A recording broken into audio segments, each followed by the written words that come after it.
great English painters in the early 19th century. Most people might point to Lawrence in portraiture or Turner and Constable in landscape, but relatively few people might think of Richard Parkes Bonington. Yet Bonington was one of the most important and certainly most brilliant English painters of the era. He was born in Nottingham in 1802, and it was a consequence of the economic depression in the second decade of the 19th century that propelled the Bonington family to France, where Bonington's father established a retail business in lace making in Calais, later moving to Paris, where he had a lace shop. And this gave Richard Parkes Bonington his artistic education.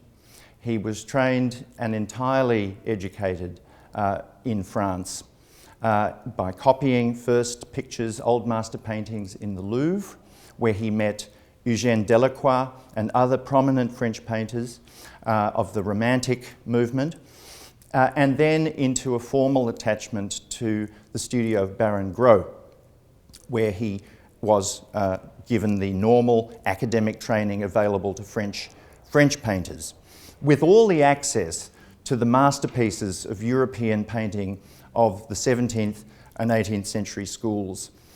And this was an opportunity for this young man to learn a craft and a method of painting that was largely unavailable to English artists at home.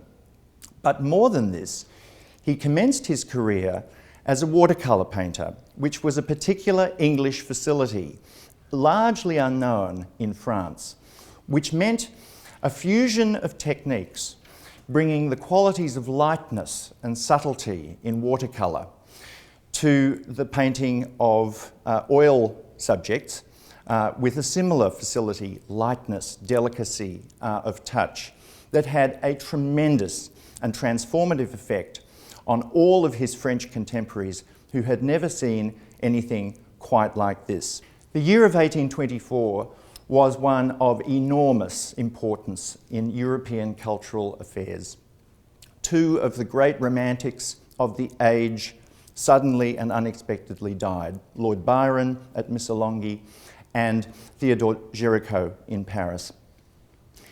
And at this time, Bonington turned to oil painting, and on a series of sketching tours along the coast of France, produced a number of ambitious pictures such as this one, which took as their philosophical starting point the bedrock of Dutch landscape painting, which he'd seen and copied in the Louvre, but brought to it this, as I've said, this facility of lightness and airiness that was a particular English province of watercolour.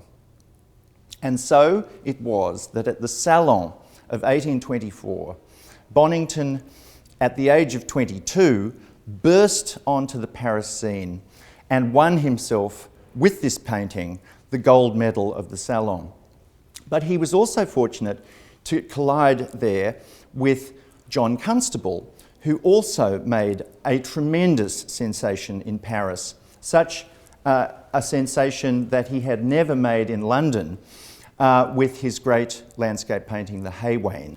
Bonington is probably not better known because his life was cut so short. He died a few days before his 26th birthday in 1828 from TB.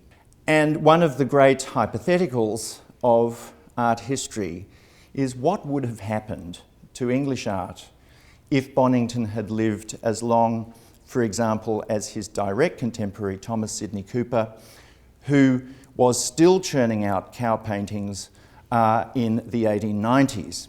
Would Bonington have been captivated, affected by the Pre-Raphaelites, for example? How would he have interacted with late Turner? We know that he was very interested in Turner when he went back to England and was impressed by Turner's late painting style. Of course, none of these questions have any meaning. His premature death ensured that Bonington's career remained tantalisingly and tragically brief, and that there are relatively few paintings. There were even relatively few collectors of Bonington's art, one of whom, of course, perhaps most importantly, was Paul Mellon, and is the reason why Yale today possesses such a stunning group of masterpieces by this relatively unknown young English romantic.